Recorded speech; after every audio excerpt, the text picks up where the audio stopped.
This is the Alchemy Kitchen, and once again I'm in my workshop.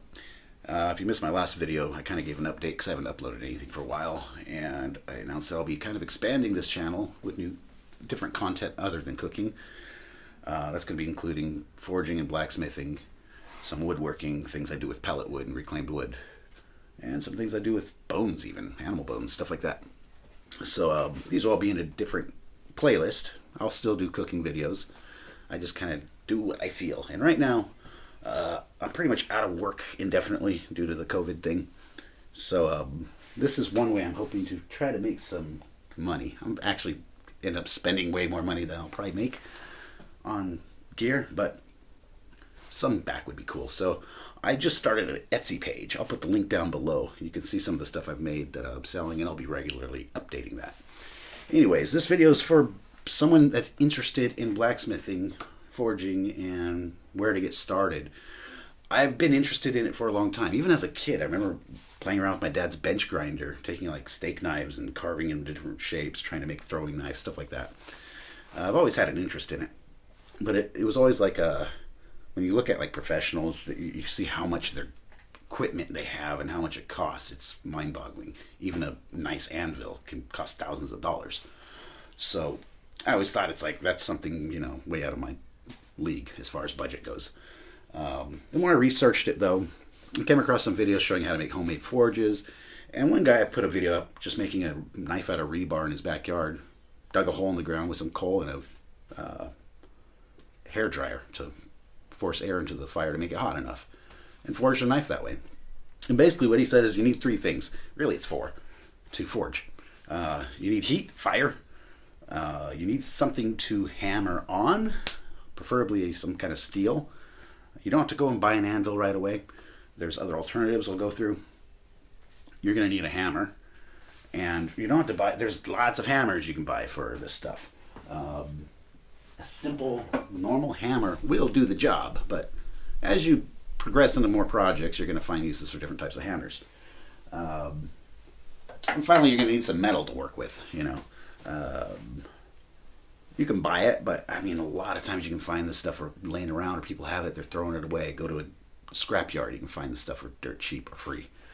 I lucked out, and I'm kind of a pack rat, and I've been wanting to do this for a long time. Last time I had to switch out the springs in my car, I saved those because I know that's good steel for making knife blades. So I still have those. I've got a small collection. Some of my friends, when I told them I'm getting into this, they're like, hey, I have this stuff, and give it to me, So I've scored a lot of stuff for free, actually. It's been kind of cool. Almost like it was meant to be. Anyways, I experimented with making my own forges. Tried a few different ways. I tried a propane forge with just like a propane burner. It wasn't working. It didn't even seem safe, to be honest, because the flame kept going out. So I tried it with coal. That worked, but I didn't have coke, which is the kind of coal you really want to use for forging. It's kind of pricey. I just used charcoal, and it worked. It took a lot of coal, and it just didn't. It worked, and then the second time I tried it, it didn't work so good. And I didn't use a hairdryer. I used a shop vac and just connected it to blow air out to give air to the fire, and that makes it hotter. So it kind of worked. I went through a ton of coal, and it was kind of aggravated with it. I ended up getting a bunch of fire bricks. I don't know, from someone left it here where they're doing some work on the house. You can buy this stuff super cheap. It's weird stuff. It's really light. It's hard, but you can literally cut this stuff with a butter knife. If you use a saw, it's super easy. You can drill it, file it, whatever. So I made a micro forge like that. I basically I drilled a hole in there and then just took a file to carve out the chamber and a small hole in the side. And originally what I had was this really cheap butane burner. And that fit into here. And it worked. I was able to actually hammer out this blade of rebar. And I'm not finished with this. I did the handle after I got a different forge. It was a long process. It took a lot of gas in this little thing. It did work. It was possible. A lot of hammering. My arm was killing me, and that's because also I didn't know how to hammer properly. That's another thing we'll go into. Otherwise, you'll destroy your arm and your elbow and your wrists. And after this thing, this thing's cheap. It's plastic. It was a really cheap one. It started to malfunction, where it wouldn't stay locked on, and then it's not meant to burn for a half hour straight. It just overheated, and the plastic stuff is started to fall apart to the point where it's not staying connected. It's not safe to use. So I stopped using it. Got a little bit aggravated with that, and I finally broke down and bought a forge. This is a brand called Devil Forge. They're on eBay. The seller's in Lithuania, and the reviews are really good. They have smaller single burner models. They have big, like 3 or 4 burner models. They have smelting ovens. The prices are good. The reviews are really good. And I mean, this came to about $200 with shipping. So to me, it's worth it. At first, I was like, hey, I want to do coal. That's like the cool old way to do it. All right. There's nothing wrong with that. The only thing is coal is going to be a lot more expensive to buy the coke. It's a lot dirtier. You have to pretty much do it outside. It's hard to set up a way to do it inside. And there's a much larger learning curve working with coal. You can burn the metal very easily. It's a lot trickier.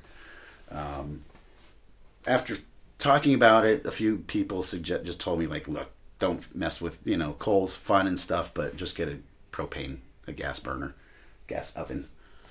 It's a lot cheaper in the long run, a lot easier to work with. And honestly, I don't have to wait for the fire to heat up. This thing in 2 minutes, it gets metal red hot. Pretty happy with this so far. I've used it now 4 days. Running low on propane, went to buy more today, and they were out. So it's also raining. So maybe tomorrow I'll be able to fire it up and use the rest of the propane. There's a little bit in the tank. And by then, hopefully, they'll be more in stock. So I'll probably do some video with this tomorrow, showing some bigger things. But basically, I just want to go over the main things you need, and that's really it. Those simple things, you can do a lot. Of course, you're going to need something to hold the metal with, There are forging tongs. And these, my neighbor, when he saw I was doing this stuff, he's like, when I moved into my house, I saw a pair of these sitting there. I don't need them. He gave them to me. So that was really cool. You can eventually learn to make your own. I haven't gotten that far yet. You can buy them. Or when I started out, I just used a wrench. This works good. The grip is really good. The only thing that's annoying is that angle is pretty awkward when you're trying to turn stuff around. It's a pain in the butt. And also trying to reach into something to the fire to grab it. It's pretty hot, so it got a little bit annoying. I was much happier with the tongs. But this works, especially for smaller projects, which I'll do a separate video on. Just show you like a very simple project you can do. What I just did is upgrade it. I needed another torch. That one crapped out on me. So I bought a nicer one. It's better construction, better brand. It burns a lot hotter too. So I'll show you in an upcoming video how to make just these simple kind of decorative hooks. How to hang cast iron. And all you're going to really need is like I said, a hammer, something like this, and a torch, something to hammer on. When I first started, I just used a vise I have here. So this vise I could actually just hammer on here, or there's this whole flat surface. Perfect. A little bit later, a friend of mine gave me this piece of railroad track. These work great. You can even get pretty crazy and take an angle grinder and carve it into an anvil. People have done that. Just yesterday, I was at a store that's they buy like overstock, and the prices are pretty good, and they happen to just have anvils. So I got a 10 kilo anvil, like 30 euro. This still works great, the railroad track, but this has a sharper corner, has a horn, and has the pressure hold and the hardy hold for putting tool attachments and bending and stuff like that. I do a lot of my hammering still on the tie until I get better with the hammer, because you will kind of beat up your anvil if you're not good with the hammer. And the more intricate work or more detailed work, I take it over to this anvil. That's how it's working for me so far. But, just something hard, iron or steel to bang on, and you're set. If you invest into an oven, that's fine. But for me, it was like I would love to have done that, but it's like, man, maybe I try it and I don't like it. It's a lot to invest in something to just try it. So in the next video, I'm going to show you how to make these hooks with just a torch, a hammer, and a something. I'll use my vise to nail on, to hammer on.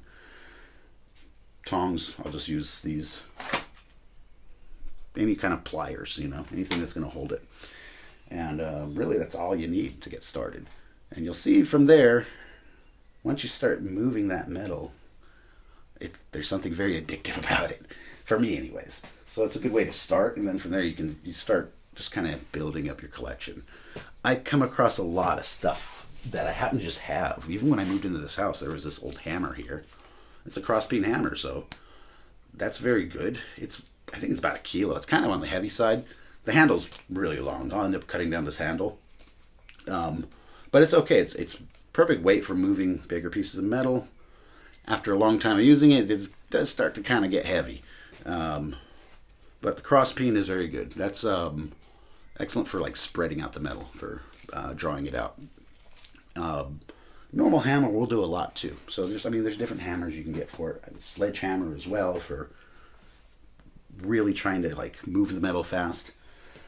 But a lot of times I switch between this and just a normal hammer.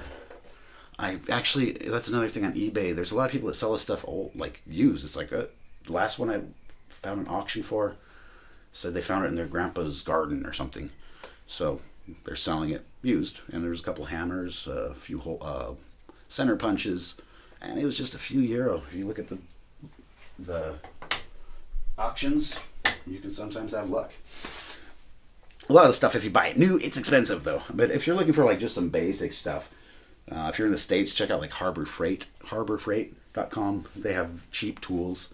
Some people might go, hey, don't buy cheap tools. You're just going to buy them more than once. That can be true, but sometimes it doesn't really matter. And it's like I said, if it's something you're just want to try out, there's no need to really invest a ton of money into it.